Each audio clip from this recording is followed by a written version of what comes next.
ছেলে ভালো, চাকরি পেল, তারপর বিয়ে হলো, আর বাচ্চা কাচ্চাও হলো, আর তারপরে গ্রাম, পরিবার, মা বাবা সবাইকে ছেড়ে বউ বাচ্চা নিয়ে শহরে চলে গেল। আর তার কারণ বাচ্চা কাচ্চাদের মানুষ করতে হবে। হ্যাঁ, তবে একটা কথা আমরা সবাই মানি, শহরে হাতের নাগালে অনেক সুযোগ সুবিধা পাওয়া যায়। ভালো স্কুল, আধুনিক শিক্ষা ব্যবস্থা, সঙ্গে ভালো যাতায়াত, আর তার সঙ্গে বাচ্চাদের ভবিষ্যৎ গড়ার সুযোগ। আর সেই স্বপ্ন নিয়েই অনেকে বউ বাচ্চা নিয়ে শহরে চলে যাচ্ছে।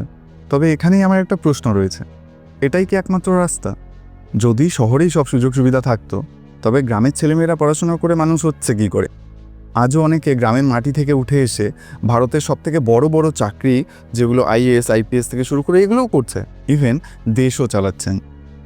আচ্ছা, সেসব বাদ দিলাম, যেই মানুষগুলো এই চাকরি বাকরি পেয়ে গ্রাম থেকে বাচ্চা কাচ্চা মানুষের জন্য শহরে চলে যাচ্ছে, তারা গ্রাম থেকে চাকরিটা পেল কী করে?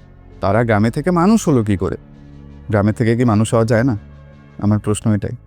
হ্যাঁ জানি, ভিডিওটা দেখে অনেকের হয়তো গায়ে লাগবে, আর লাগাও উচিত।